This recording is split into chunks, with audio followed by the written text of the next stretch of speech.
Alright, it's your boy Big Nine, Cosmic Chris Nine, and today I got a new series for y'all. I'm gonna call it the Raise Your Frequency series, right?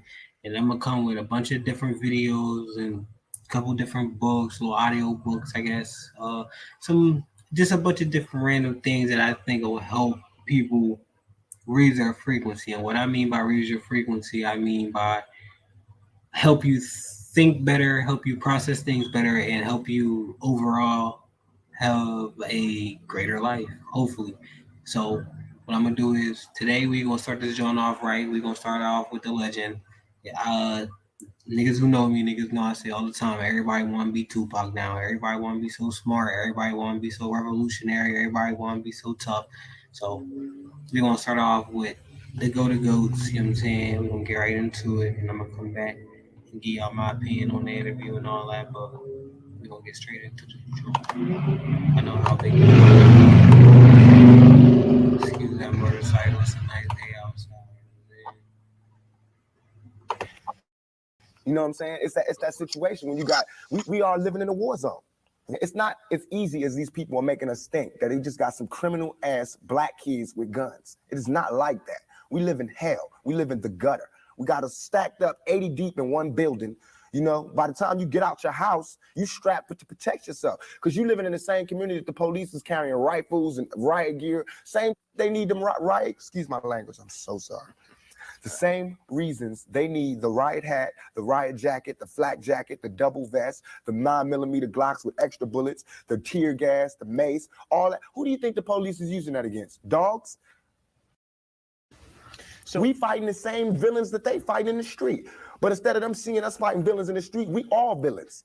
Is your generation the one that is picking up for where the Panthers left off, saying, all right, enough is enough? The generation before us forgot about the fight. We're picking it back up. Not only forgot about the fight, forgot about us. Yes, and we're picking it back up. But at this level, all we're trying to do is unite. And right now, as a year, we got 1 million people that's listening. Now we can tell them something. Now we can try to get them that way. And we might lose some. We might gain some. But we would never even have that audience had we not said what was real. You know what I'm saying? And the main thing for us to remember is that the same crime element that white people are scared of.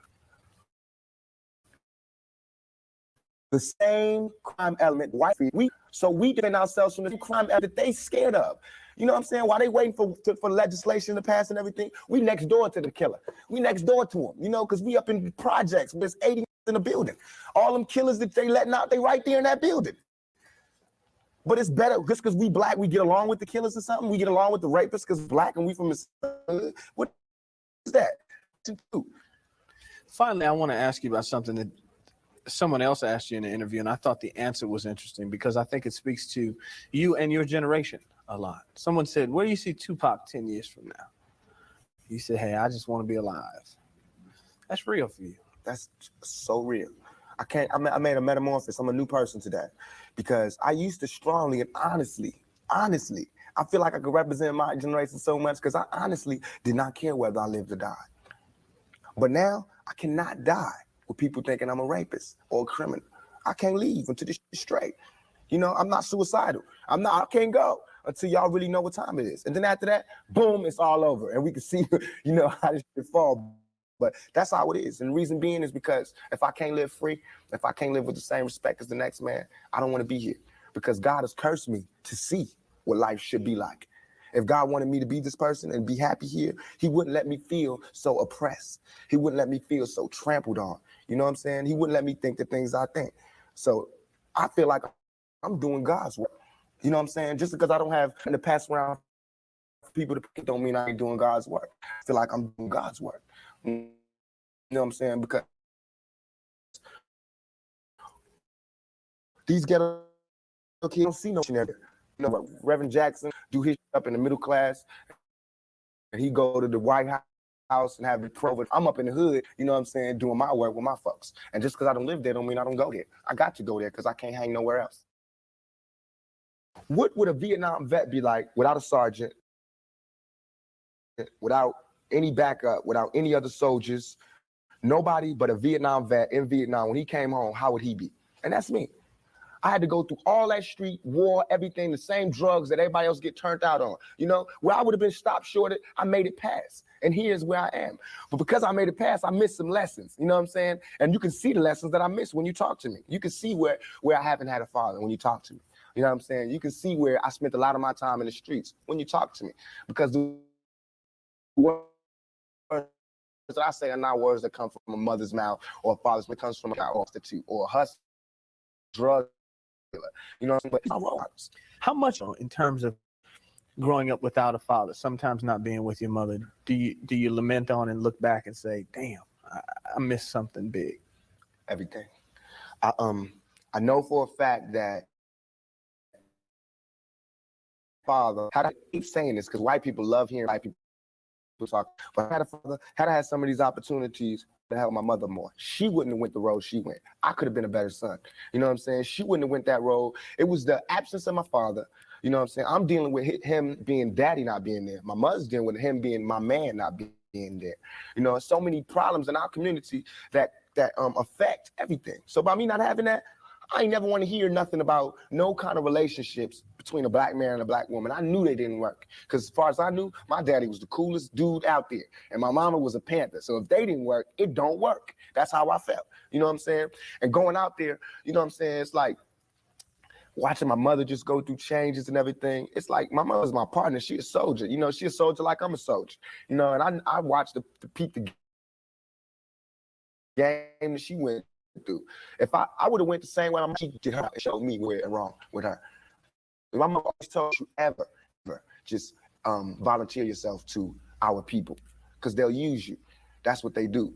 You know what I'm saying? She also told me to follow my heart and for me to be the leader. But it's interesting to see just the change in your face, your reaction, your thought process. That's all I ever wanted to do. I went to college. I went to school all the way and was ready to go to college. The only thing that stopped me was money. The time all the kids in my school was writing applications to go to college, I didn't have no lights and no electricity. And that ain't my mama's fault. You know what I'm saying? So when I think back to that, I'm not thugging for me. I'm thugging for my family. I pay all the bills. You know what I'm saying? I feed my whole family. Wrong or right, I do. And I can't stop. You know what I'm saying? And if thugging is gonna make me $1 million because it just got me platinum, then that's what I got to do constantly. And if it makes me feel, because right now, I feel satisfied. I don't feel like I've ever embarrassed myself or my people, you know, nothing that I've done. The whole year, you know what I'm saying? At 23, weighing 160 pounds, you know what I'm saying? And I ain't even started. I haven't even rolled my plan out yet, and they scared. I got the vice president know who I am, president, every cop in every city, you know, and I haven't even started working out a plan. I have something to offer to business that hasn't been shown before. You know, I have a whole energy that represents not just black youth, but white youth, Mexican youth, you know what I'm saying? That change right before you go from being 18 and unresponsible to when you go to being like 21, 22, and the whole world's on your shoulders. I believe strongly that my audience empathize with me because I show that side. I show that emotion, raw, uncut, good and bad. And so I think I can bring that more funnel, more directed into screenplays, more albums, producing, managing, you know what I'm saying? If I can figure out just how to control it, I can use it on a lot of different levels. I trip off because it happens out of nothing. It just goes, you know, everybody just be screaming and happy, and I just trip. I get uncomfortable, and it's like similar to a deer being caught in the headlights. I just freeze, you know, and I don't know what to do. I should be what they want, or I should make them hate so they can stop, you know, like say something mean so they can just stop. But I'm just like caught in the middle of it because no one can do that. Police can't do that. They can't stand in front of all those people and control them with a gun and mace and all that. So me with just words, it's like a battle to find the right words to say at the right time. I'm curious, when you think about the idea that you do have that kind of control over so many people, in one sense, the whole idea of being a role model comes up in the imagery. And a lot of people who know you, and I talked to them beforehand, suggested that, hey, you know, when you meet him, he's going to be something entirely different than you imagined and what the media is portraying him. What about that idea that that you have been portrayed, and sometimes, I mean, to be honest, you like the portrayal of you just hard, That's right. thug, That's right. don't step on me. That's right. You're in trouble. That's right. Yet there's another side to you too. What about that idea that you've got to be able to figure out where you're going? To me, it's like it is my sensitive side that that likes to blow up the hard side, because if my image or my reputation can stop a confrontation before it happens, I'm fine. You know what I'm saying? I know how it is day to day. It's a constant man ego check going on in this street, in this world. So part of that is just like, you know, that's my resume. But as far as the media, they look at it something different. They don't care about my resume. They don't care about me not getting in trouble. It's just another story, you know, and it's a real story. They don't have to pay for it, and they're gonna move forward as well. As far as people see me, to humble myself. They want me to be like this and da-da-da, just because they're scared of me. But I don't feel like that's my job, to humble myself, to show you that I'm not a threat. I'm not a threat unless you're a threat to me. You know what I'm saying? So when people say, when you meet Pac, he's different than he is, because when somebody one-on-one, anybody one-on-one, I believe, honestly, that I can talk. I believe that I have the ability to reason. I have logic. I have compassion. I have understanding. If we talk, there's no problems. You know what I'm saying? But that's not what happens. People use what they heard in the media, and that's how they come at me. And then, you know, we got a clash. One of the things that you read in the media is that you're angry, that you personify your generation, that you just got some angry folks out there, and you're one of them. I'll put it to you. Are you angry? Are you angry with what you see society is about? Yeah, I'm extremely angry, confused.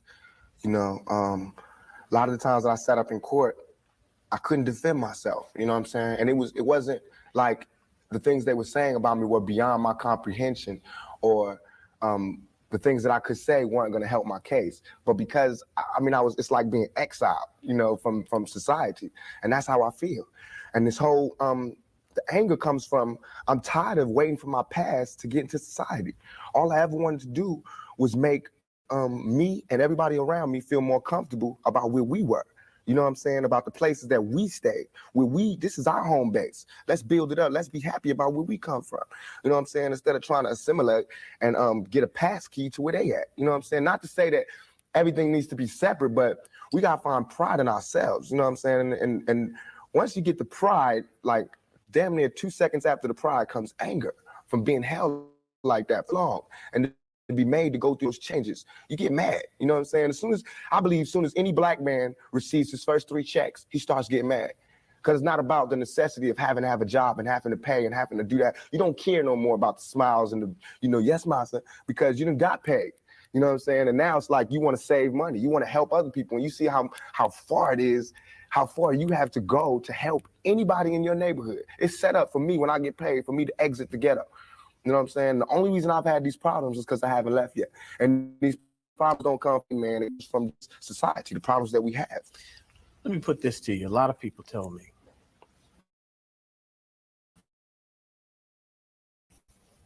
Tupac thug thing, good for record sales. Helps him identify with the young people who are out there and angry, who would maybe label him a sellout, like they did Hammer, if he didn't have that hard side. What about that? First of all, nobody could call me a sellout. I'm not going for that. I'm not even in that. I'm not looking for approval from the black community, because we don't give approval. You know, we don't really do nothing but exist. So it's not like black people could tell me you a sellout or you true blue. You know what I'm saying? It's not that. I'm not even caught up in that. But and see that, you know what I'm saying? The one thing we do have in common as black people is we share that poverty.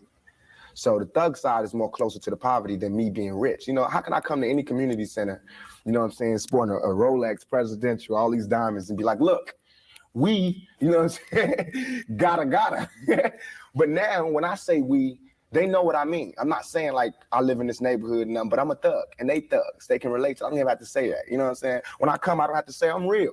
They already know that. You know what I'm saying? From me being me, from not pushing the thugness, but I know from the business that everybody in this business is always whispering in your ear about what you can't say, what you can't do, what you can't wear in this world and in this world. It's 2 worlds, a white world and a black world. All I did was stand in the middle You know what I'm saying? And say I'm living in both worlds. I can go to the streets and survive, and I can go out here and do my business out here. I'm play devil's advocate again. All right. Critics say, yeah, but you're being pimped.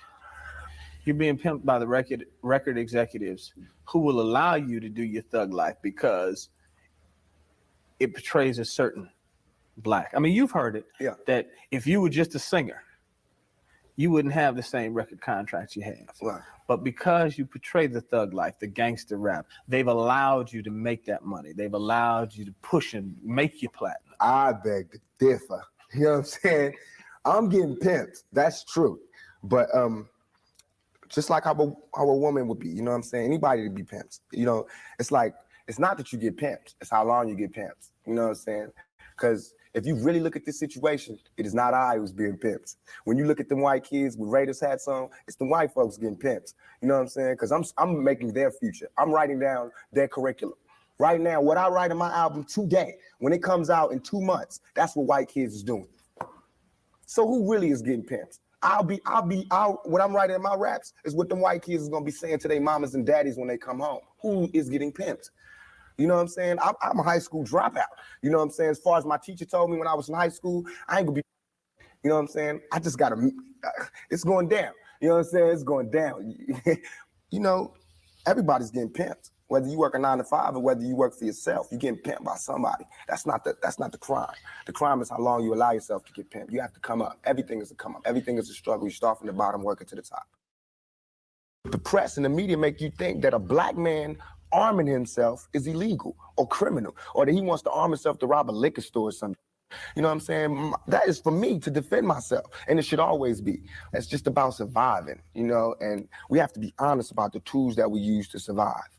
And why is a black life any more recoupable than a white life?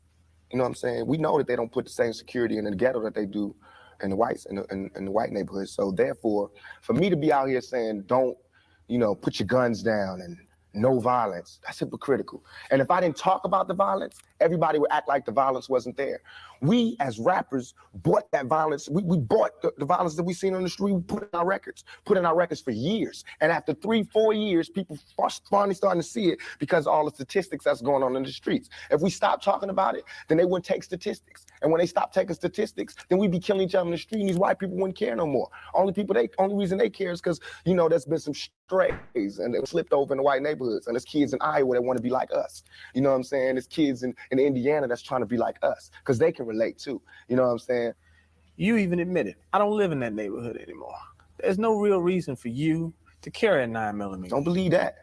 Why? In 2 years, I've had a gun pulled on me by my limo driver, by police, by everybody. You know what I'm saying? And I better be. You know what I'm saying? I've been attacked. You ain't read the papers about these skinheads trying to blow up black churches. Why? They see me as the enemy just like y'all do. You know what I'm saying? They can come to my house and sit outside my house just like anybody else can. A skinhead. And once my life is gone, it's gone. Can't nobody give it back to me. Not the judge, not the president, not the governor, not Calvin Butts, not Jesse Jackson. They can't do nothing but come to my funeral and talk pretty about how black people suffer. You understand? And as far as Jesse Jackson, my first acting job was at the Apollo Theater when Jesse Jackson was running for president in 1984. It hurts me for him to say anything negative about any rapper because we supported him. He should support us. You know what I'm saying? As far as his image, you know what I'm saying? What was he doing? You know, he should be the last person talking about gun violence when he sat right there while Martin Luther King caught one in the neck. You know what I'm saying? Things ain't really changed that much. I swear to God, nothing I ever say is meant to be something where innocent people get hurt. Nothing I ever say is meant to be like a end all, let's go do it right now. Nothing. Everything I ever say, and if any, this is so we can set it clear, anything I ever say as it pertains to my peers and being strapped is only in self-defense. You know what I'm saying? Because right now where I'm at, the world is harsh. And I just don't got no beautiful stories. You know what I'm saying? I'm gonna just be getting them ready. Because that's why I think I messed up. If somebody would have grabbed me, pulled me to the side and been like, look, Tupac, as soon as you step out here, they're gonna be at you. If somebody would have explained it to me, I wouldn't have took the same mistakes. But I made those mistakes. And that was my job to stop somebody else from making those same mistakes, to lay it out, to lay out the real map on the world and how it is. Everything I'm saying is a warning, is a plea for help. If everybody is so goddamn worried about me, why ain't nobody came to help me? You know what I'm saying? I never wanted to be no star. This ain't my job. I don't care if everybody don't cheer for me. You know what I'm saying? If you're not cheering for me for what I'm doing, don't cheer for me. Don't cheer because you think I'm cute. You know what I'm saying? Screw that. Cheer for me for what I'm doing, for what I stand for. And when I go to jail, you should cheer louder. You know what I'm saying? Because I'm standing up for what I do. I'm not robbing nobody, not stealing from nobody. I never took nothing. Everything I do to represent my people. I do because I think this is what they want me to do. We killing each other because we killing ourselves. We not when another man, I know I've been in a position. It's out of our control. It's not like he wants to kill. He just doesn't want to die. You know what I'm saying? It's that situation when we are living in a war zone. It's not as easy as these people are making us think that they just got some criminal ass black kids with guns. It is not like that. We live in hell. We live in the gutter. We got us stacked up 80 deep in one building. You know, by the time you get out your house, you strapped to protect yourself because you living in the same community that the police is carrying rifles and riot gear. Same, they need them riot. Excuse my language. I'm so sorry. The same reasons they need the riot hat, the riot jacket, the flak jacket, the double vest, the 9mm Glock bullets, the tear gas, the mace, all that. Who do you think the police is using that against? Dogs?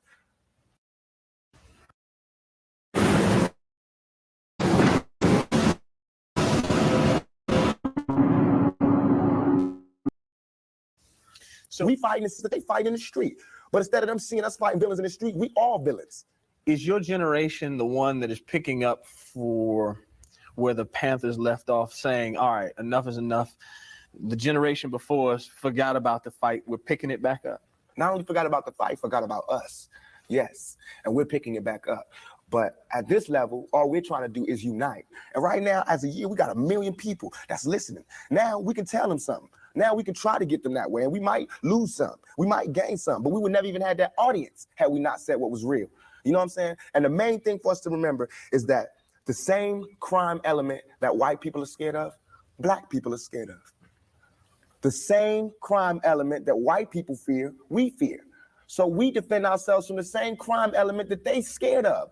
You know what I'm saying? While they waiting for legislation to pass and everything, we next door to the killer. We next door to him, you know, because we up in the projects where it's 80 in the building. All them killers that they letting out, they right there in that building. But it's better just because we black, we get along with the killers or something. We get along with the rapists because we black and we from the same hood. What is that? We need protection too. Finally, I want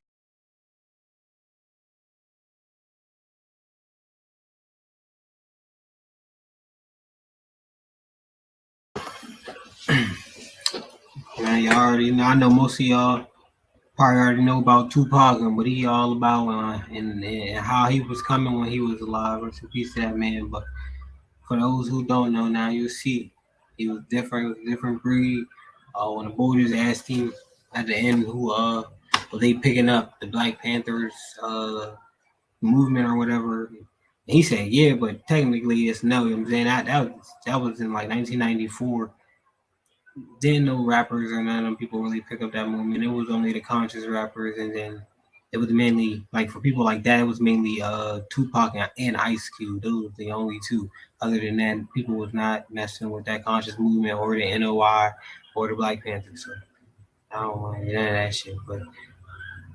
But the video speak for itself. You know what I'm saying? Pac words live forever. You know what I'm saying? Real niggas don't die. So I think he was the perfect person for episode 1 of the Raise Your Frequency series. I'm about to get on out of here, but just stay tuned. Make sure you like and subscribe. We need to hit that 500 subscriber mark. You feel me? And I don't even think I played my intro when I came in on, so we gonna get out on the right tip. Yeah.